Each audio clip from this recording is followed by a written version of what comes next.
c'est comme si on venait de relever le patient et qu'on demandait on dit au patient ça a bien été le traitement. Donc, ce qu'on fait, juste avant de se mettre à parler au patient, on doit descendre notre masque de la bonne façon en retournant le gant pour ne pas se contaminer. Par la suite, nous devons enlever la serviette patient et nous demandons à notre patient s'il veut aller rincer sa bouche. Il y a un verre juste à côté. Et la serviette patient, on la jette, mais moi ce que j'aime bien, c'est qu'on la plie et qu'on dit « je la jette », mais à l'école, on récupère. Donc, on va la mettre ici pour la récupérer.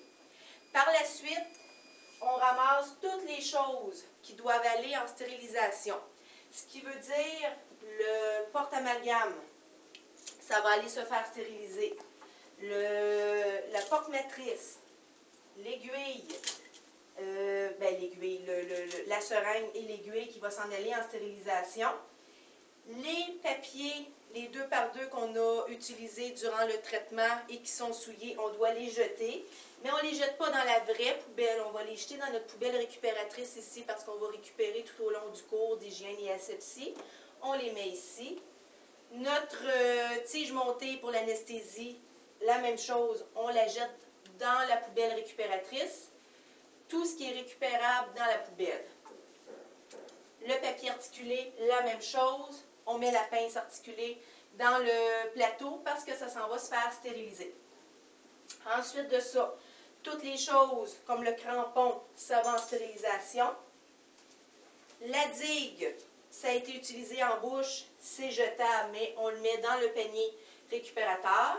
Ensuite de ça, toutes les choses de digue vont en stérilisation, sauf le poinçon. Tantôt, je vais vous montrer ce qu'on fait avec le poinçon.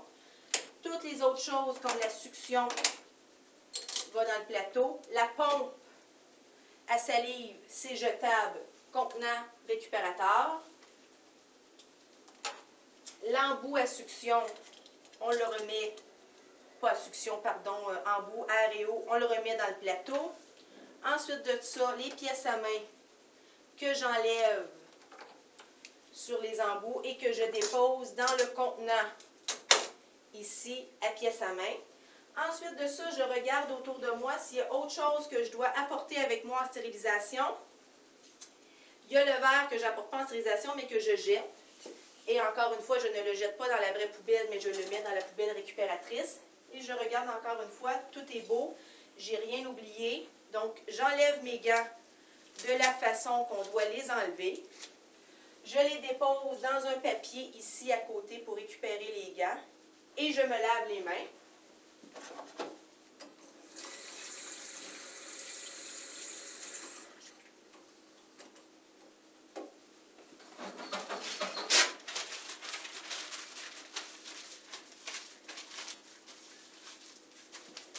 Et on essuie les mains comme il faut. On jette le papier. Je prends mon dossier. Je prends mes radiographies. Je mets le dossier ici en dessous de mon bras. Je prends mes pièces à main, mais je ne touche pas au contenant de métal parce que c'est contaminé. Mon papier n'est pas contaminé. Je peux toucher avec mon papier. Je le mets ici. Et pour sortir de la salle, je prends le papier bleu ici sans toucher au plateau et j'apporte le tout en stérilisation.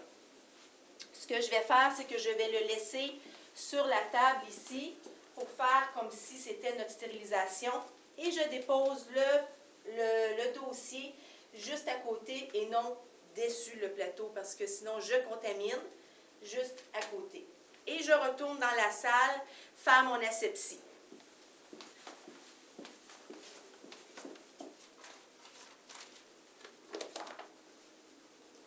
Je prends 2 lingettes désinfectantes. Et je commence ma routine toujours de la même façon pour ne pas avoir d'oubli. Je commence ici par les boyaux.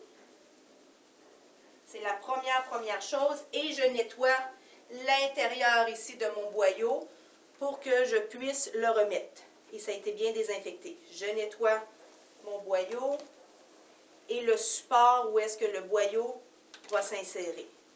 Et je fais ça quand même assez rapidement. Par contre, là, je veux que vous preniez le temps de bien voir ce que je fais. Comme ça. Et je fais ça pour toutes mes embouts. Et c'est important aussi de bien nettoyer ici le devant pour être sûr qu'il ne reste plus rien. Le contour ici et où est-ce qu'il y a eu mon plateau.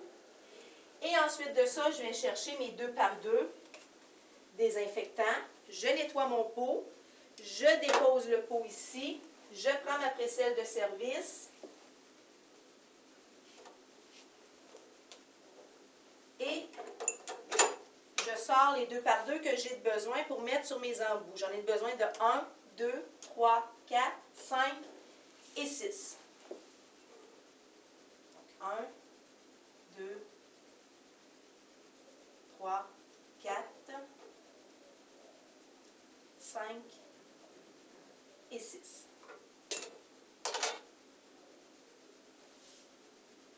Je les ouvre et j'entoure mon embout ici. Et pourquoi je commence tout de suite avec ça?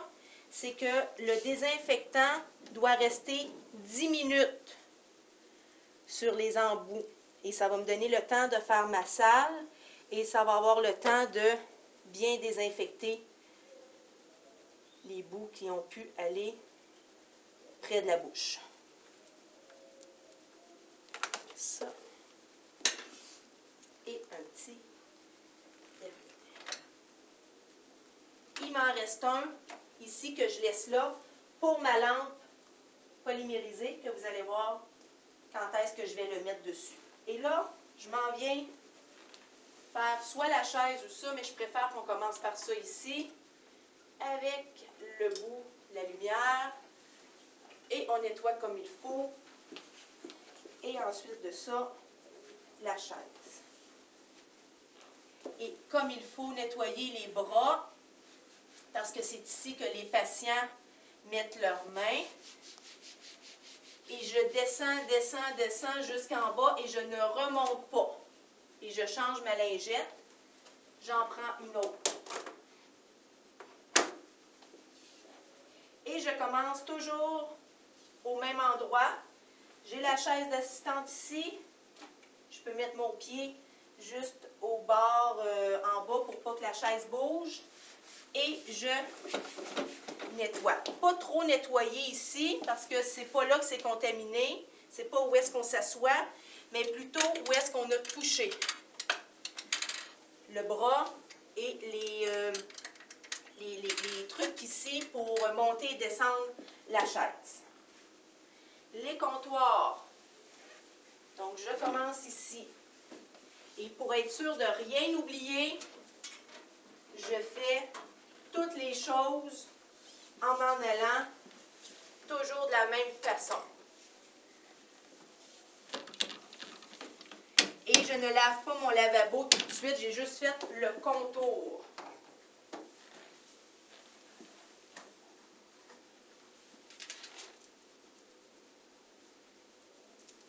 Et je remets ça ici.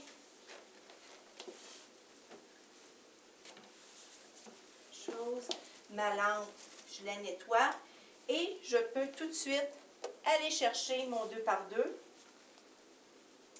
pour venir mettre mon 2x2 désinfectant au bout et je peux la repousser. Et je continue.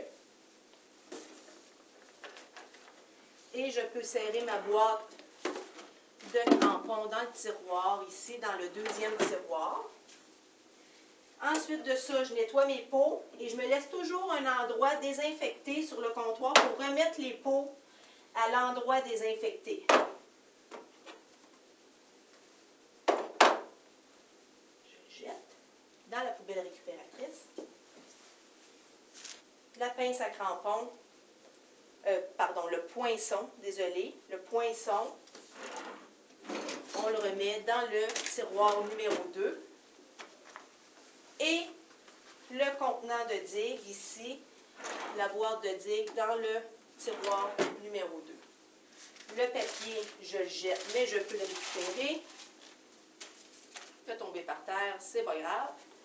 Et ensuite de ça, je désinfecte mon cubicule et les choses sur mon cubicule. Et si vous voyez bien, je remets mes choses sur le comptoir qui a été désinfecté. Parce qu'on va avoir un autre patient qui va revenir tout de suite après dans la salle. Donc, c'est pour ça qu'on ne serre pas au fur et à mesure dans le cubicule. Par contre, si c'était le dernier patient de la journée, on serrait les choses dans le cubicule. Là, pour l'instant, on le met sur le dessus.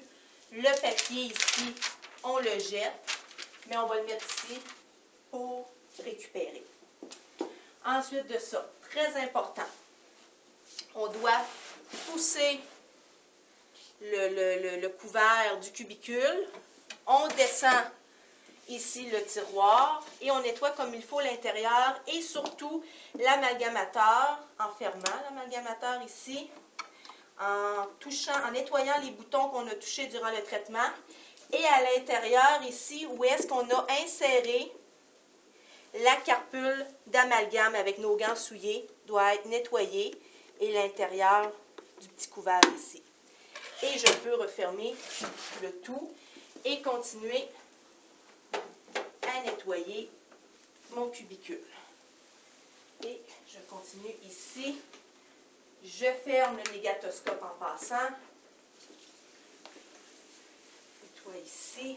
J'oublie pas mes poignées ici. Je fais mon contour de lavabo. Je fais ma poignée ici.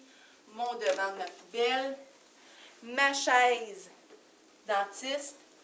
Encore une fois que je nettoie très peu où est-ce que le dentiste est assis, mais surtout où est-ce qu'il a pu toucher avec ses gants souillés. Ici, les petits bras d'ajustement de hauteur de chaise, ce qui est très important. Et ensuite de ça, je termine en nettoyant mon lavabo. Je pars du haut et je descends vers le milieu et je jette ma lingette. Il m'en reste une dans mes mains.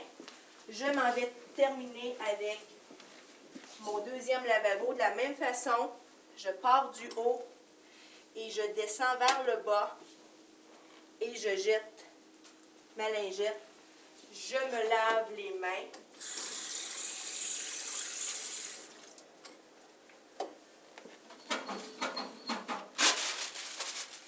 Je m'essuie les mains comme il faut.